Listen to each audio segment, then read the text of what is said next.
Hello. चलो बेटा, आज हम लोग बात करेंगे अपने इम्पोर्टेंट क्वेश्चन पर। बीकॉम सेकेंड ईयर के लिए ये वीडियो हम बनाए हैं, कुछ इम्पोर्टेंट क्वेश्चन है थ्योरी में, आप उसको जरूर पढ़ लेंगे, ठीक है। ये पेपर के पॉइंट ऑफ व्यू से आपके लिए बहुत रिलेवेंट रहेगा। जैसे एक क्वेश्चन है इसमें, what is meant by business statics, है ना। तो जितने भी बच्चे होंगे मेरे, चाहे वो मेरे कोचिंग क्लास के हों, चाहे वो किसी अदर कोचिंग क्लास के हों, इन सभी बात को ध्यान रखेंगे। पहला चैप्टर जो है, पहला चैप्टर आपका बहुत इंपॉर्टेंट है। तो आप सबसे पहले ये चीज ध्यान रखो कि जितने भी बुक हैं आपके, सारे सब्जेक्ट हैं, उन सबके पहले चैप्टर को आप कायदे से लर्न करो। जैसे हम लोग यहाँ ध्यान देंगे, बिजनेस स्टैटिस क्या है, उसके इंपॉर्टेंस, इसको मेरिट डीमेरिट को एक्सप्लेन करोगे। ध्यान रखोगे जब आप बात करोगे यहाँ पर बिजनेस स्टैटिस के मीनिंग के बारे में, तो ध्यान रखना सबसे पहले आप क्या करोगे, मीनिंग को दो पार्ट में डिवाइड कर दोगे। एक जनरल मीनिंग आ जाएगा, दूसरा क्या हो जाएगा आपका, जो डिफरेंट डिफरेंट वर्ड्स है, ग्रीक वर्ड में क्या मतलब निकला, ठीक है, फिर फ्रेंच वर्ड में क्या मतलब निकला, ये सारी बात आप उसमें क्लियर करा दोगे, ठीक है।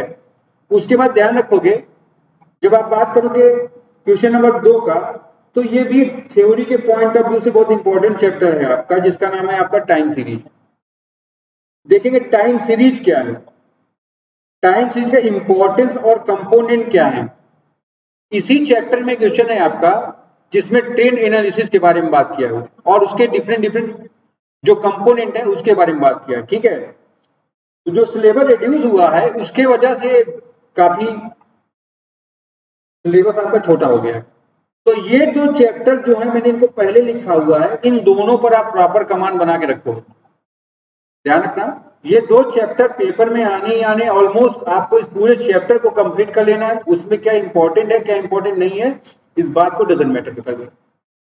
ध्यान दें, टाइम सीरीज में एक दो टॉपिक कट गए हैं, जो टॉपिक कट गए सिलेबस में आपको उनको नहीं पढ़ना है, आपको अपना टाइम वेस्ट नहीं करना, क्योंकि आपके पास टाइम बहुत कम है, आपका प्रीशियस टाइम है, इसमें आप काम करो। फिर ट्रेंड एनालिसिस, जैसे मैंने अभी आपको बताया, critically examine the various method of measuring trend, ठीक है। फिर ग्राफ्स में और डायग्राम में क्या अंतर है, ये सारी बात, सैंपलिंग क्या होती है, मेथड्स क्या है इसके, टाइप्स ऑफ सैंपलिंग क्या है, सर्वे, ये सारी बात को आपको इसमें कवर करना है। फिर जब आप इस चैप्टर को पढ़ोगे तो उसमें देखोगे डेटा का बात करेगा, है ना। शायद मैंने इसमें लिखा नहीं है, चाहो आप पढ़ा लो, यहाँ पर अलग से मैं लिख दे रहा हूं, what is meant bye data, explain the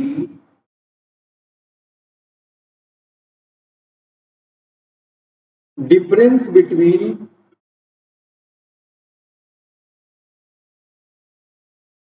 primary and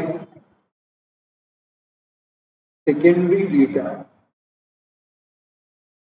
ये भी पेपर में कई बार पूछा है, आप इसको भी कायदे से लर्न कर लोगे, ठीक है ना। प्राइमरी और सेकेंडरी डेटा में अंतर, है ना। तो ध्यान रखो, पहला, दूसरा, तीसरा और चौथा। फिर सैंपलिंग क्या है आपका, सैंपलिंग के मेथड्स क्या है, टेक्निक्स क्या है इसकी, इन सभी बातों को आप कायदे से लर्न करोगे। फिर relationship between mean, quartile, standard deviation, एक फॉर्मूला था जिसमें था ना मीन का 2/3, मीन डेविएशन, स्टैंडर्ड डेविएशन, ये सारा करके दिया हुआ है। आप क्या करोगे, प्रॉपर उस फॉर्मूले को स्टडी कर लोगे, ठीक है। ये क्या कर रहा है, आपके रिलेशन को बता रहा है, सॉरी आपकी क्या मतलब, मीन, क्वार्टाइल और स्टैंडर्ड डेविएशन के रिलेशन को बताएगा, ठीक। Open and series, close and series के जो क्वेश्चनराइज होते हैं, इसको आप पढ़ लोगे। अच्छा, एक चीज आप और पढ़ोगे, क्वेश्चनराइज में और टेबल में क्या डिफरेंस है। डेटा का प्रेजेंटेशन का डिफरेंट डिफरेंट टेक्निक है, ठीक है। आप उसको कायदे जब पढ़ोगे तो उसमें आएगा, क्वेश्चनराइज के माध्यम से आप डेटा को समझाते हो, टेबुलेशन के माध्यम से, ठीक है। तो इन दोनों में अंतर क्या है, इन सारी बातों को आप पढ़ोगे। ये देखो मैंने प्राइमरी सेकेंडरी लिखा हुआ था। फिर मेजरमेंट ऑफ सेंटर टेंडेंसी क्या है, सारा नोट्स मैंने प्रोवाइड करा दिया है। जिसको कहीं प्रॉब्लम हो अपने ग्रुप में मैसेज करेगा, प्रॉपर उसको चीजें मिलती रहेंगी, ठीक है ना। पेपर का जो भी फॉर्मेट है, पेपर कैसे हो रहा है, ये सारी बात मैंने आपको प्रॉपर बता दी है। जो बच्चे आए हैं उनको पता है, जो नहीं आए हैं वो उनसे पूछ ले, ठीक है। इसका भी मैं थोड़ा सिस्टम अपडेट नहीं है, सिस्टम की वजह से क्लास आपकी लगातार अपडेट नहीं हो पा रही, ठीक है। फिर भी जिसको प्रॉब्लम है बच्चा प्रॉपर मैसेज करे और अपने क्लास का आंसर दे, ठीक है। उसके बाद इसमें हम लोग को पढ़ना है जितने मेथड है मेजर करने का सेंटर टेंडेंसी ऑफ मीन का। प्रॉपर एरर क्या है, स्टैंडर्ड डेविएशन जहां पढ़ोगे या कोरिलेशन जहां पढ़ रहे होंगे उसी के आगे पढ़ेंगे तो प्रॉपर एरर के बारे में भी आपको बताया गया, स्टैंडर्ड एरर के बारे में बताया गया। तो प्रॉपर एरर और स्टैंडर्ड एरर दोनों यहां पर एंड करके चाहो आप लिख लो।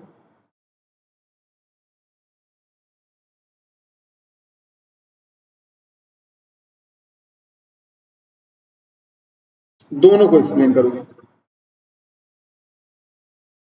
ठीक है।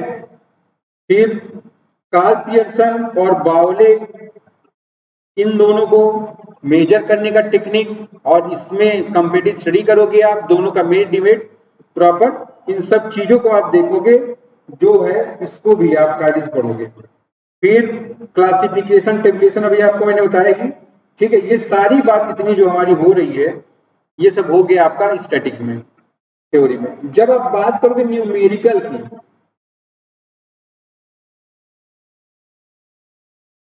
सबसे पहले आप कोरिलेशन पढ़ो, फिर स्क्यूनेस पढ़ेंगे आप,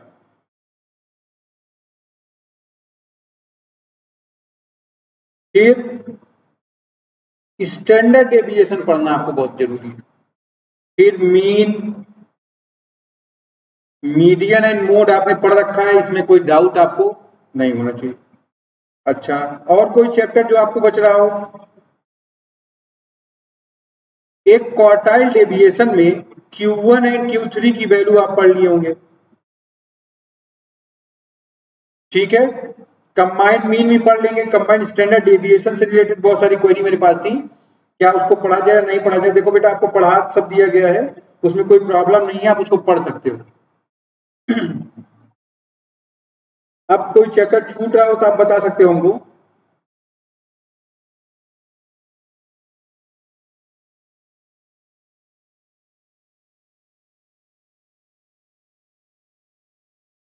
बताओ भाई।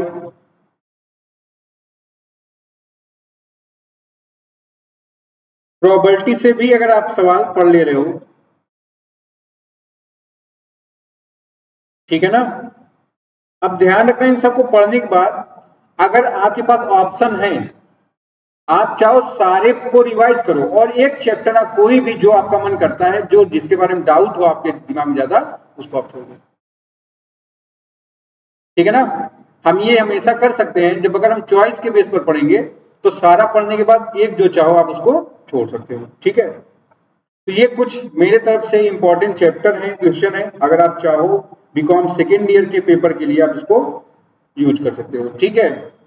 चलो इसी तरह मैं अगले पेपर पर डिस्कशन कुछ करता हूं आपसे, ठीक है। चलो तब तक के लिए सबको टाटा बाय बाय।